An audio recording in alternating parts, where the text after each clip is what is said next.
Detective Robert "Tank" Williams had solved over 400 cases in his 32-year career, but at 68, he fell victim to something he'd never encountered on the streets: a sophisticated online romance scam. When his life savings vanished overnight, he made one phone call to his former partner, Detective Lisa Ghost Martinez, now the FBI's top cybercrimes expert. What the scammers didn't know was that they'd just stolen from the wrong cop's family. Where are you watching this video from? Don't forget to leave your city in the comments as well. Remember, every comment is a voice. Every voice is a change. The morning sun filtered through the blinds of Robert "Tank" Williams's modest apartment in South Chicago, casting long shadows across the walls lined with commendations, photos from his 32 years with the Chicago Police Department, and the proud moment when he'd received his detective shield. At 68, Tank had been retired for 3 years, but his mind remained as sharp as the day he'd closed his last case. He sat at his computer, a machine that still felt foreign despite years of trying to master it, staring at an email that had arrived the night before. The sender was Dr. Elena Volkov, the woman who had been brightening his days for the past 6 months with her messages of love, understanding, and promises of a future together. Tank had met Elena on a dating website. His daughter had insisted he try after his wife Margaret's death 2 years earlier. Elena claimed to be a surgeon working with Doctors Without Borders in Syria, which explained why they could never video chat. Poor internet connections and war zones, she said. Their relationship had blossomed through emails and texts. Her broken English, endearing rather than suspicious to a man starved for companionship. The email that morning was different, urgent. My dearest Robert, I am in terrible trouble. The hospital here has been attacked and I am trapped with wounded patients. I need $15,000 immediately to bribe officials for safe passage to the airport. I know this is much money, but I have no one else to turn to. Please, my love, I will repay everything when I reach safety. Wire the money to this account immediately. Your loving Elena. Tank's hands trembled as he read the message for the 3rd time. In 32 years of police work, he'd investigated countless fraud cases, warned countless victims about scams just like this. But grief, loneliness, and the very human need for connection had clouded his judgment. 2 hours later, he'd wired his entire pension savings, $47,000, to an account in Romania. By evening, Dr. Elena Volkov had vanished. Her dating profile was deleted, her email account closed, her phone number disconnected. Tank sat in his empty apartment, staring at his computer screen, feeling more humiliated than he'd ever felt in his entire life. At 11:30 p.m., he made the hardest phone call of his life. Detective Lisa Ghost Martinez was reviewing case files in her FBI cybercrimes office in Washington, D.C. When her personal phone rang, she glanced at the caller ID and immediately answered. Tank Williams never called this late unless something was seriously wrong. Tank? What's going on? The voice that came through the phone was barely recognizable. In 15 years as partners, through shootouts, chase scenes, and the worst humanity had to offer, Lisa had never heard Tank Williams sound defeated. Ghost, he said quietly, using the nickname she'd earned for her ability to disappear into crowds during undercover work. I've been had. They got everything. Lisa sat up straight, her FBI training kicking in. Tank, tell me exactly what happened. As Tank explained the details, Lisa's blood ran cold. This wasn't a simple romance scam. The psychological manipulation, the detailed backstory, the emotional pressure tactics. She was looking at something far more sophisticated than anything she'd seen targeting elderly Americans. For the next hour, Tank walked Lisa through everything: the dating website, the months of emails, the gradual building of trust and emotional dependency, and finally the emergency that had triggered his decision to send the money. Lisa took detailed notes, her anger building with each revelation. She'd spent the last 5 years with the FBI's cybercrimes unit, hunting down online predators and digital thieves. But this was personal. Tank Williams had been more than her partner. He'd been her mentor, her protector, and the closest thing to a father she'd ever had. Tank, she said when he finished, I need you to forward me every email, every text, every interaction you had with this person. Don't delete anything. Lisa, I know what you're thinking, but these people are ghosts. International, untouchable. Lisa's voice took on the steel edge that had made her legendary in cyber investigations. Tank, you taught me that no criminal is untouchable. You also taught me that when someone hurts family, you don't stop until you get them. She paused, her fingers already moving toward her keyboard. And your family?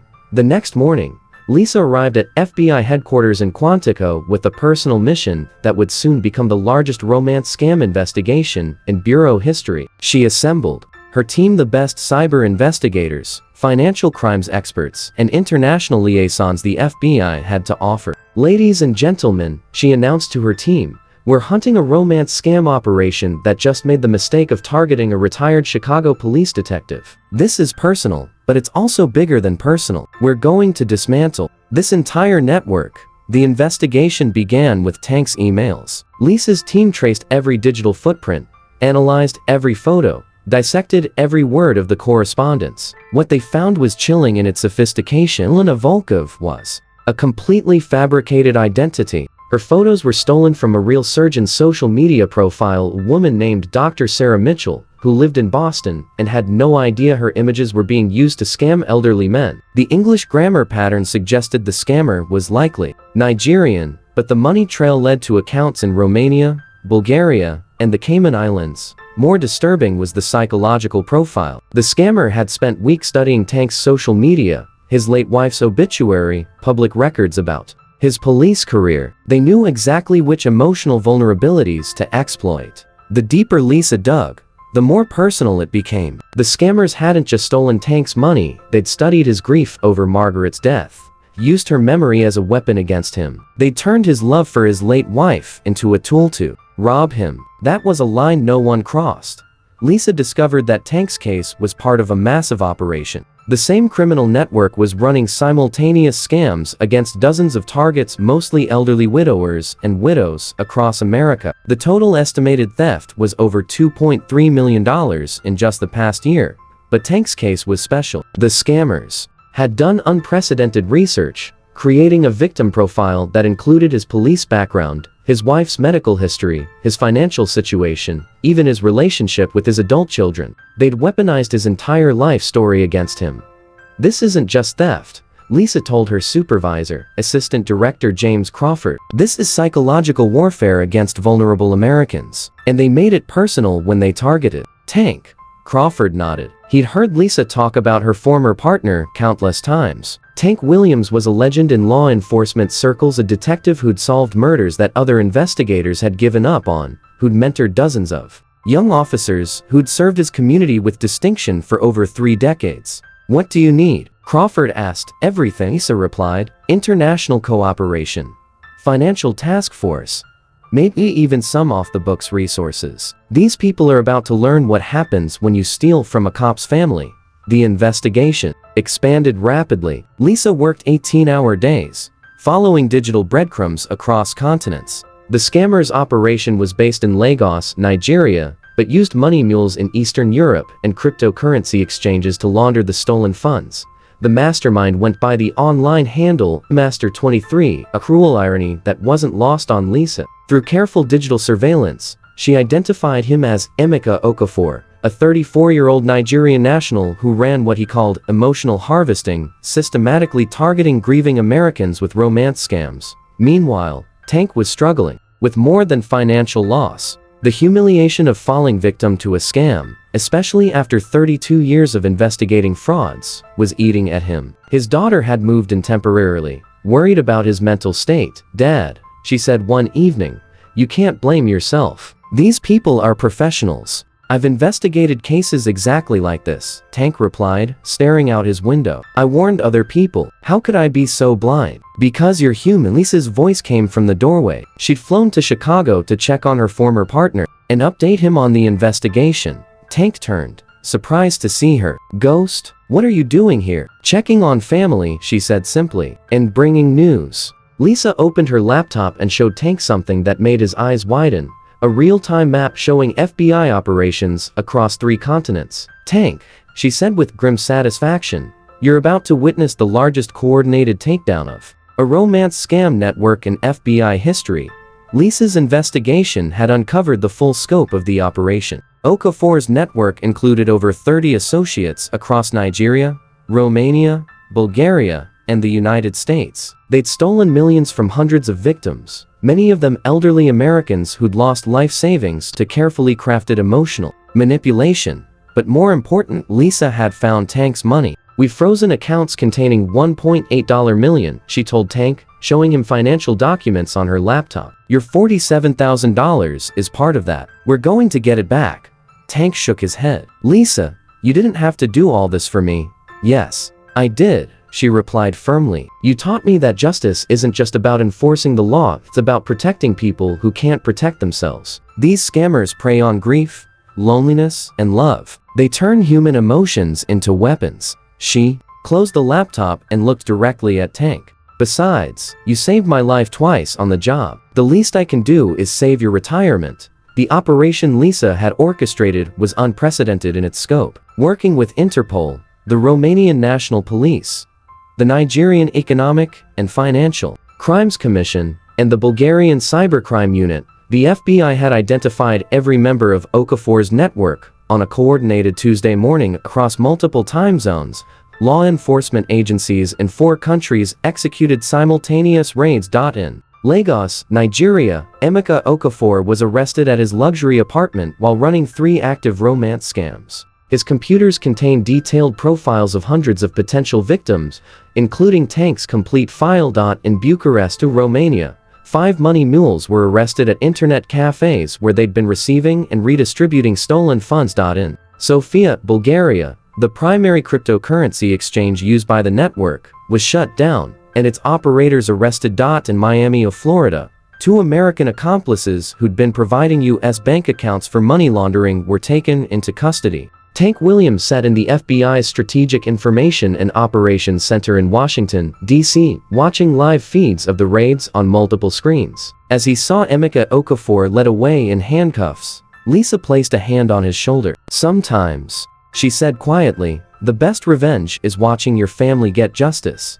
The takedown made international headlines. The FBI announced the dismantling of a $2.3 million romance scam operation that had targeted vulnerable Americans, with particular focus on elderly widows and widowers. 31 arrests were made across 4 countries, but for Tank Williams, the most important moment came when Lisa handed him a certified check.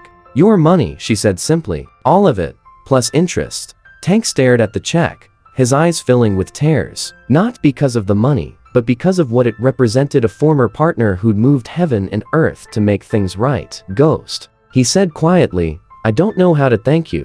"You don't have to," Lisa replied. "You taught me everything I know about being a cop. This is just me returning the favor." 6 months later, Tank Williams stood before a conference of police chiefs in Chicago, speaking about elder fraud and online safety. His humiliation had been transformed into purpose, helping other elderly Americans avoid the trap he'd fallen into. In the audience, Lisa Martinez listened with pride as her former partner turned his victimization into a tool for helping others. After his presentation, a young police officer approached Tank. "Detective Williams, how do you deal with the embarrassment of being scammed?" Tank considered the question carefully. "Son, there's no shame in being targeted by professionals who use your emotions against you. The shame would be in staying silent and letting them hurt other people." He gestured toward Lisa in the audience. "Besides, I learned something important. Good partners don't abandon you when you're down. They find a way to lift you back up." The young officer nodded, understanding that he'd just received wisdom from a man who'd turned one of his worst moments into a victory for justice. As Tank and Lisa left the conference together, she asked, "Any regrets about going public with your story?" Tank smiled, the first genuine smile Lisa had seen from him since the scam. "None. If my humiliation helps one person avoid what I went through, it was worth it, and if it helps us catch more scammers, even better," Tank replied. "I may be retired from the force, but I'm not retired from justice." Lisa laughed. "Good thing, because I've got 3 more romance scam cases I could use your help with." Turns out, having a victim's perspective makes you a pretty effective consultant. Tank's eyes lit up with something Lisa hadn't seen in months. "Purpose." "Ghost," he said, using her old nickname one more time, "I thought you'd never ask." As they walked away together, both cops knew that some partnerships transcend retirement, geography, and even personal humiliation. Sometimes the strongest bond between partners is forged not in victory, but in helping each other rise from defeat. The scammers had thought they were stealing from a lonely old man. Instead, They'd awakened a partnership that would spend the next several years hunting down online predators and protecting vulnerable Americans from digital wolves in sheep's clothing. In the end, Emeka Okafor and his network had made a critical error in their victim selection. They targeted not just a retired detective, but a man whose former partner would move heaven, earth, and international law enforcement to get justice. Some debts Tank and Lisa had learned are worth any effort to repay. Where are you watching this video from? Don't forget to leave your city in the comments as well. Remember, every comment is a voice. Every voice is a change. And what about you? Have you ever encountered such an event or situation? Write in the comments. We would like to hear your story.